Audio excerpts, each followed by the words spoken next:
नमस्कार स्टूडेंट, मैं Mahavir sir green star channel से फिर आपके सामने लेकर आया हूँ एक और अच्छी सी वीडियो। आज की जो वीडियो है +2 क्लास की पब्लिक एडमिनिस्ट्रेशन की बुक है। लेसन है 9th। नाम है लेसन का लोक निगम पब्लिक कॉरपोरेशन। तो कहीं मत जाइएगा, शुरू करते हैं आज की वीडियो।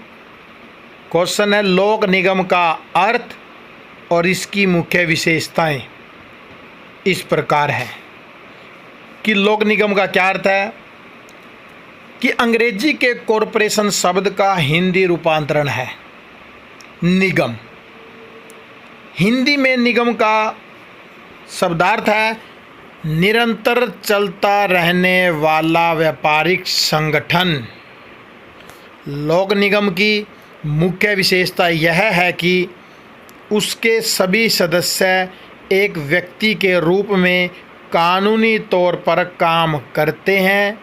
इनकी नीतियों एवं लक्ष्यों का निर्धारण भी एक बोर्ड के द्वारा किया जाता है। इन्हें सरकार के द्वारा व्यावसायिक निगमों की भांति चलाया जाता है। अब आता है लोक यानी सार्वजनिक निगम की विशेषताएं बताओ। लोक निगम आ जाए, सार्वजनिक निगम आ जाए, मीनिंग एक ही है। पहली विशेषता है सरकार का स्वामित्व कि लोक निगम पर सरकार का स्वामित्व होता है। सरकार विशेष उद्देश्य की प्राप्ति के लिए इसकी स्थापना करती है, इसलिए इन्हें सार्वजनिक निगम कहा जाता है। ये था पहला पॉइंट। अब आते हैं सेकंड पे। निगम का जन्म एक विशेष कानून द्वारा कि लोक निगम की स्थापना संसद या राज्य विधानमंडल के द्वारा पास किए गए कानूनों द्वारा की जाती है। इसके अंदर निगम के निदेशक मंडल की संरचना, सदस्यों की संख्या, उनके अधिकार क्षेत्र, दायित्व, सेवा काल आदि बातें निर्धारित की जाती है। अब चलते हैं थर्ड पॉइंट पर। विशेष उद्देश्य के लिए गठन कि लोक निगम का गठन एक विशेष उद्देश्य की पूर्ति के लिए किया जाता है। कोई निगम इसके अलावा कोई और काम नहीं कर सकता और वह कानून से बंधा होता है। ये था विशेष उद्देश्य के लिए इसका गठन।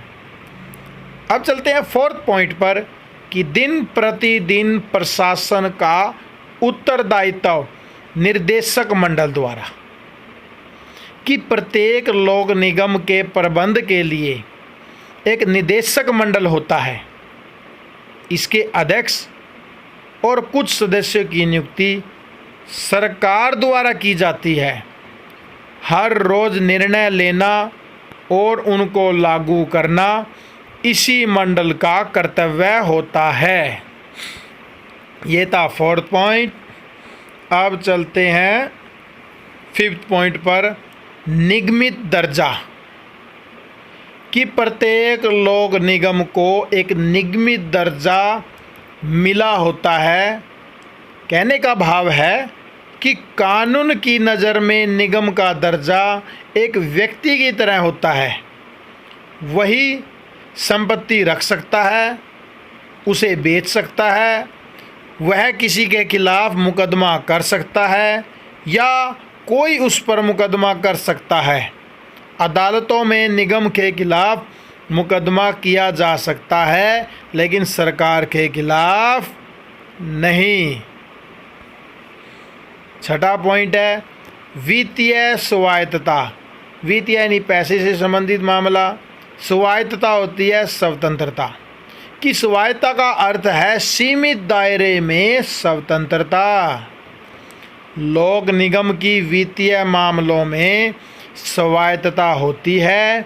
वह धन इकट्ठा कर सकता है, कहीं भी लगा सकता है, माल और संपत्ति की खरीद व बिक्री कर सकता है।